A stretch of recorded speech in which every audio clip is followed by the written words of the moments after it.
Americans lost $1 billion to romance scammers last year. New Zealand plays Barry Manilow's music to repel protesters. And the Queen is launching a Royal Ketchup. These are the weird stories for Monday, Valentine's Day. This is Weird AF News. Happy Valentine's Day.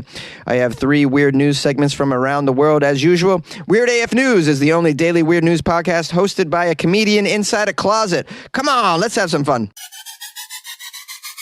Americans lost $1 billion to romance scammers last year. Happy Valentine's Day, everybody. I hope you're not being scammed by a romance scammer right now. It says 24,000 Americans lost a reported $1 billion to romance scammers during 2021. This is what the FBI has estimated. I'm sure the number's a lot larger than that, but people are too embarrassed to admit it. So let's say it's 50,000 Americans probably lost $1.5 billion to romance scammers. So sad. They said 2021 was actually the most lucrative year for romance scammers ever in history, with scam artists particularly luring their victims into sending cryptocurrency. Oh boy. I just love you so much, Martha. Oh, I don't have eyes for anybody else.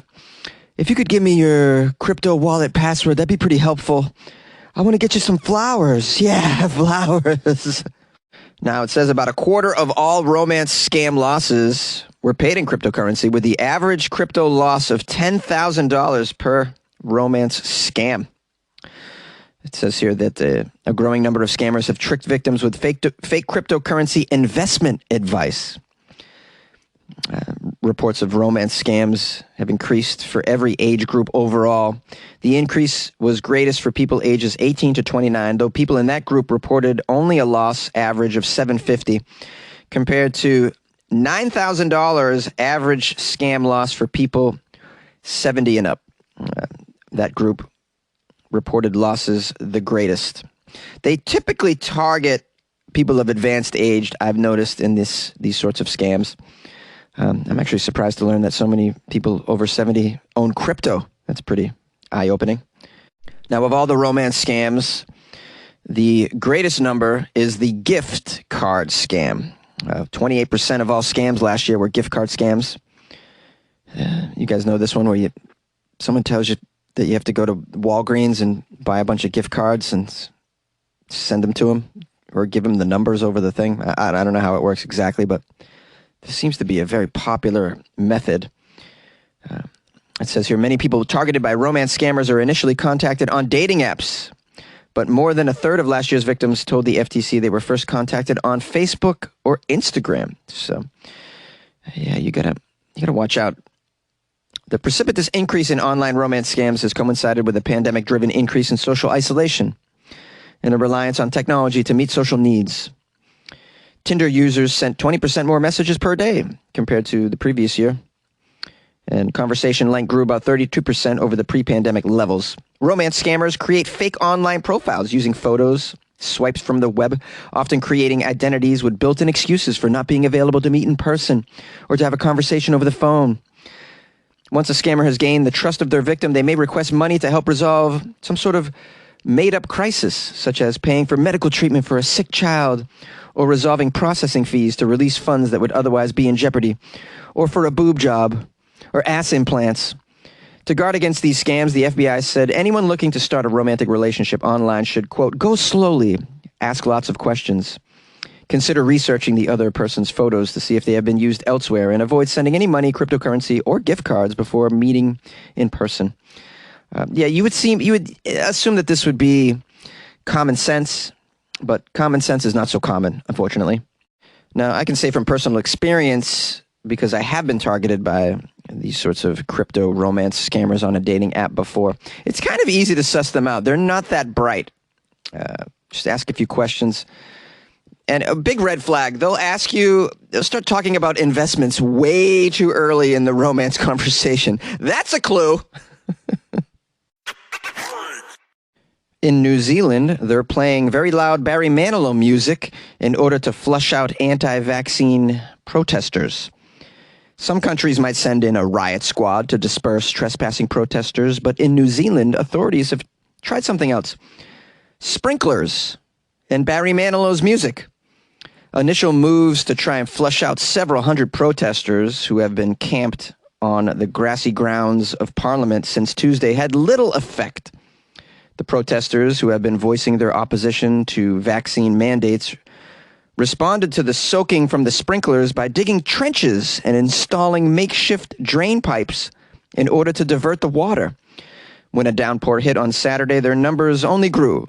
Protesters brought in bales of straw, which they scattered on the sodden grounds at Parliament. Some shouted, others danced, and one group performed an indigenous Maori haka. By evening, Parliament Speaker Trevor Mallard had come up with a new plan to make the protesters extremely uncomfortable. This was his plan: using a sound system to blast out decades-old Barry Manilow songs. Pretty annoying, right? And if that wasn't annoying enough, he decided, you know what? In addition to Barry Manilow songs, I'm going to add that 1990s hit Macarena in there. We're going to play that on a loop as well. Protesters responded by playing their own tunes, including Twisted Sister's "We're Not Gonna Take It." They're just having a war of loudspeakers at this point. It's crazy. Oh, man, I would have loved to have been in this Parliament meeting when they decided on what artists that they would play to annoy the protesters. How did they settle on Barry Manilow? There's so many other more annoying artists. You could have played any country artist, and right away, that's more annoying, I'd say. Right? I'm still bashing country music, guys. I know some of you have sent me songs to convert me. It's really not working. I still don't get the appeal. Now, I once covered a story where there was a park that was trying to remove some of the hoodlums that were sleeping in the park, and they were playing that song Baby Shark on a loop. That is very annoying. Very effective choice. Barry Manilow? I don't know. I Can't Smile Without You. That's a lovely song. I even like Mandy. Oh, shit, I'm not going to lie. I like Copacabana as well. That's a good little dance track. Yeah. Even Now, very sad song. One of the saddest songs ever written, I think. That might make the protesters just cry themselves into a worse flood that they're already involved in. Macarena, though, good choice. I think that's a good choice by Parliament. That's a superior, annoying song, for sure. I find it awfully strange that they chose music. Can't you just blast some annoying sound? Like, there's some piercing sound weaponry out there, from my understanding, that you could just blast at people and they'll disperse without you having to touch them at all. The police are trying to take a more hands-off approach, it seems. They arrested 122 people during the week, charged them with trespassing and obstruction. This is a nightmare situation all over the world where people don't want to be told what to do. I can understand it. Ordinarily, I conform to the best of my ability, but I can understand people not wanting to, and then protesting, because that's the way you do it. Nonviolent protest is the proper way to do it, in my opinion. I feel bad for Barry Manilow, of course. I mean, how do you think he feels knowing that his music was chosen? Yeah, they could have chose anything, and they're like, what is a very undesirable sound that we could project? And they're like, how about that Barry Manilow jerk? Yeah, his stuff is terrible. I mean, poor Barry Manilow, 76 years old, just trying to live his life. He's got some sort of disease. I feel bad for this guy.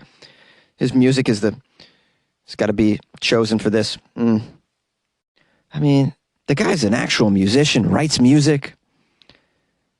Eddie Murphy had an album in the 80s. You know how bad this thing is? This is a piece of crap. You could play that album on a loop. That's more appropriate, in my opinion. Do you guys have an opinion on this? What artist do you find to be the most annoying that if played on a loop, you would leave the barbecue or the protest, wherever you happen to be? You like podcasts? You're listening to my podcast. Maybe you thought to yourself, I'd like to make a podcast. Too difficult. No, not with Anchor. Anchor has free creation tools that allow you to record and edit your podcast from your phone or your computer. Anchor distributes your podcast to Apple, Spotify, Stitcher, and more. They have advertising integration, so you can even make a little money off your podcast. Everything you need to make a podcast in one place. Download the free Anchor app or go to anchor.fm to get started. And good luck with your podcast. Good luck with your creation. Good luck with your life, man. Yay! The Queen of England is launching a Royal Ketchup.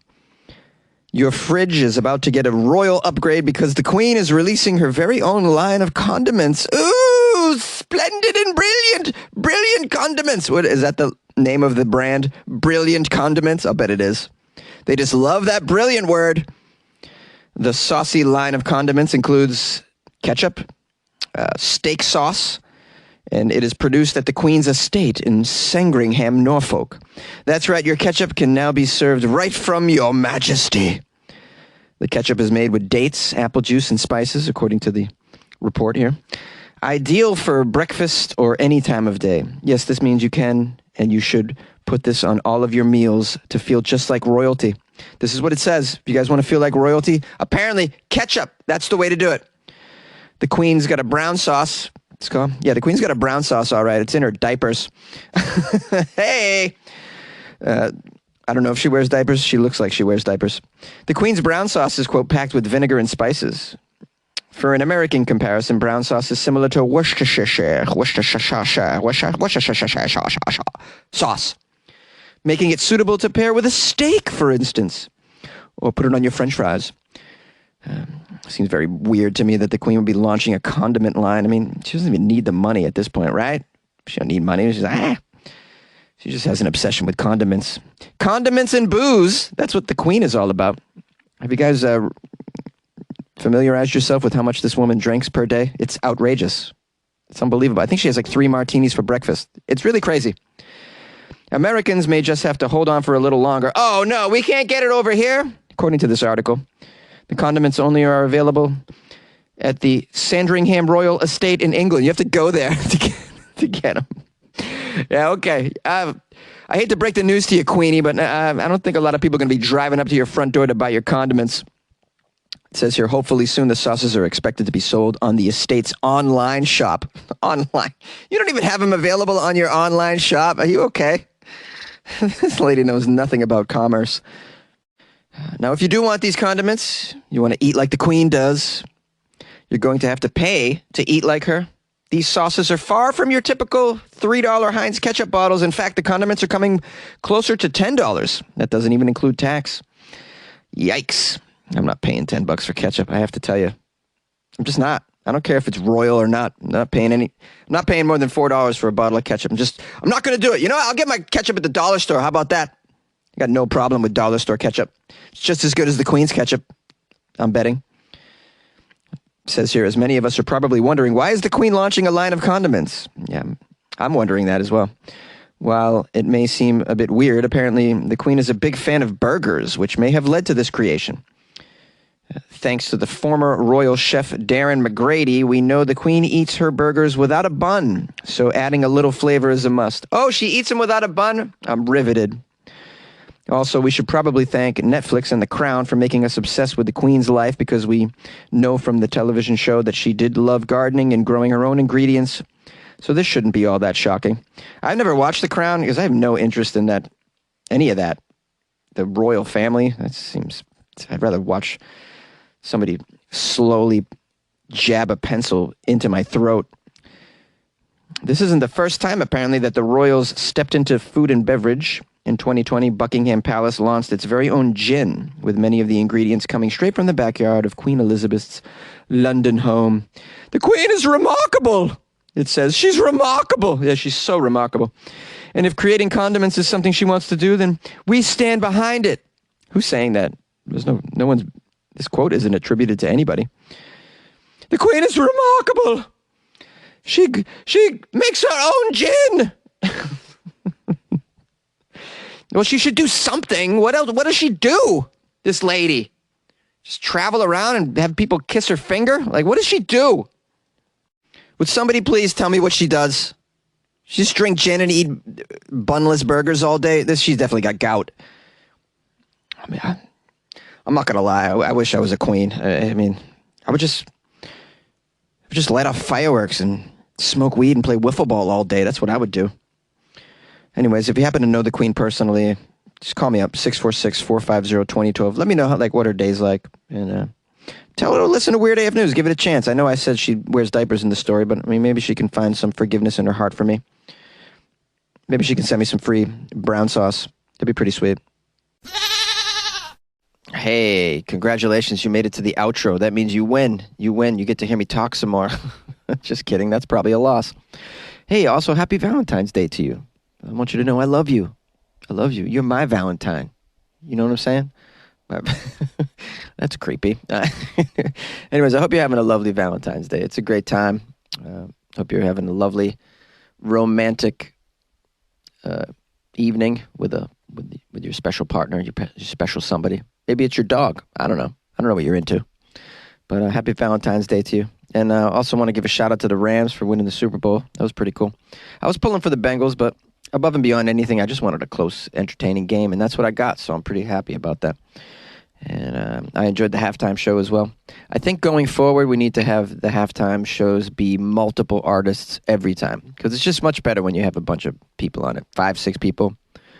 Shoot, have 10 people. What do I care? Make it like a miniature music festival of sorts. I think that's the best way to do it. It was very cool. I don't know. What did you think? Did you like it? Call the show. 646-450-2012. Tell me all the money you won with your Super Bowl squares or with your daily fantasy play. I didn't win anything. That's okay, though. I had a great day of drinking and eating. And, yeah, we were up very late, very late. It's been a late night. You can hear it in my voice. It's been very late. Can't you? Yes, you can. I need to give thanks and praise to some people who are very near and dear to me, like Diamond Lewis from D.C., who just joined the Patreon. Me and Diamond have been emailing for a while. She's a OG show fan, OG fan of the show. And now she's joining the Patreon, which is like an ultimate show of gratitude. And I appreciate that so much. Thank you, Diamond Lewis. Also, thank you, Summer Cummings. Summer Cummings also joined the Patreon, and I appreciate that so much. Please enjoy the extra content that's in the Patreon, Summer and Diamond. You sound like superheroes. Summer and Diamond. Please enjoy the extra content in the Patreon. And you also get that nice feeling that you're supporting a daily weird podcast recorded in a closet by a broke-ass comedian. It's just a great feeling, isn't it? I'd imagine it is. I also got someone bought me coffee, which is super cool. Sharon and David bought me some coffee. And they left me a little note. Happy Valentine's Day, Jonesy. We love the show.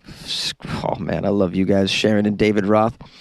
Appreciate you. Aren't you guys patrons as well? I do believe there's a David Roth on my wall. Oh, yes, there is. David Roth is on the wall. So, yeah. And yeah, in addition to that, you're buying me coffees on Valentine's Day? I mean, unbelievable. It's like the best Valentine's Day gift ever. 5 coffees. You're all wondering, how do you buy Jonesy coffee? Oh, I'm glad you asked. It's pretty easy. Just go to weirdafnews.com.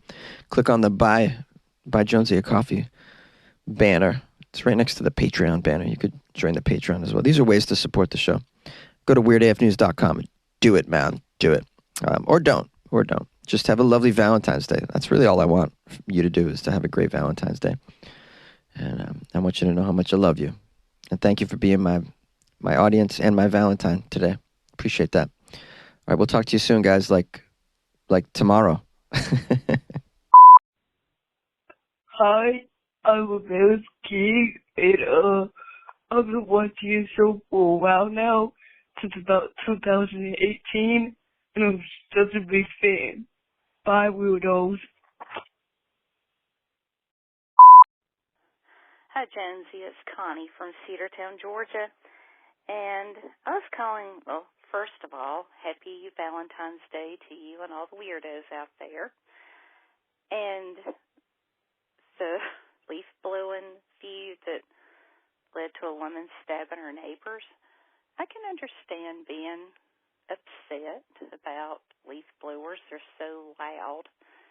And then the chainsaws when they're cutting trees down and stuff.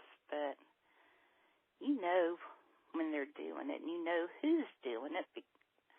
So to even assume that they did that and then go after them, I mean, you have to be sure. I mean, you got to know that they did it first. You don't assume anything. Because as my parents said, when you assume, you make an ass of you and me. So they need to keep that in mind and not stab anybody. And 2, that was the stupidest ending to the Super Bowl that I have ever seen. Because I heard you say on Friday's show, Go Bengals. Well, that's the way I felt, everybody in my family and at work. They call no penalties the whole game, even flagrant ones, and then in the last minute, they call 4 penalties in a row on the Bengals. Really? Made up stuff. Now, one of them was the hold. That was obvious. The others, give me a break. So they should have known in Los Angeles that they wouldn't win because Tampa Bay won last year and it was in Tampa. So go figure. But anyway, I'm over football right now. I'm on to baseball if they ever play. So anyway, have a happy Valentine's Day and all you weirdos. Love y'all. Bye. Hey, Jonesy, it's Luna from Texas, and I got my friend to listen to this podcast. She can't listen to it any other way but with me, but I've gotten her listening to it. So if her parents ever let her listen to podcasts, then she'll probably become a listener of your podcast. And I am going to start having her listen to the episodes with me on the bus every morning, even though I don't normally listen to them on the bus. But oh well. So, wait, what else was I was gonna say? Hold on a second, I was gonna say something. Okay. Well, I just forgot. Oh, right, I remember now. The first episode that she listened to, the one that I showed her, Friday, this last Friday, was the one, the pillow fighting one? The one that had the pillow fighting episode, and you were talking about how it started in Florida, and you talked about how Florida would be more appropriate with hitting each other with dead alligator carcasses or bags of meth or something. Yeah, her and I ended up dying. So, yeah, anyways, thank you for being here. Thank you for being yourself, and Jonesy and everyone else who listens to this podcast, happy Valentine's Day! Good luck with your life, man! Hey, Jonesy, this is Skeeter from Florida, and on Friday's Weird News podcast, you said on Florida Fridays at the end of the show, you had a caller, and this caller says he knows the reason why the Hulk is green and not gray. Well, he says that it's because they couldn't get gray on that paper, and that's why the Hulk is green. And I got one word for you on that: fake news. That's right, fake news. This guy says he doesn't listen to your podcast sometimes because he blames it on the rain. Oh, this guy, he can't even be trusted to listen to your podcast on a regular basis. How are you going to listen to anything he says? I mean, I hate to shame another fellow weirdo, but I especially on national TV like this, you're going to say something like that, you can't be believed. This guy, everybody knows that Stan Lee is a certified scientific genius. You're going to tell me he can't put green ink on a piece of paper or gray ink if that's the case? The Hulk is green because of gamma rays. Everybody knows that. He got irritated with gamma rays, and that's why, I mean, I ain't no comic book nerd, but everybody knows that if you get zapped with gamma rays, you're going to turn green. That's just natural fact. And again, I ain't no nerd. Don't try to put that on me. But MUC, that's Marvel Cinematic Universe. Anybody who follows that stuff knows that's the reason for that. So, I don't mean to embarrass this guy, as I said, but if you don't like what I'm saying, he can meet me in the parking lot behind the JONESY Theater in Waukegan, Illinois on Friday, February 25th, and I will meet him. He'll find me with a red bandana on my head, a buckskin leather jacket with fringe on the arms, and I'll be wearing my Leonard Skinner Confederate flag t-shirt if he wants to take me on. And I'm 5'4", but I am a wildcat, I'll tell you.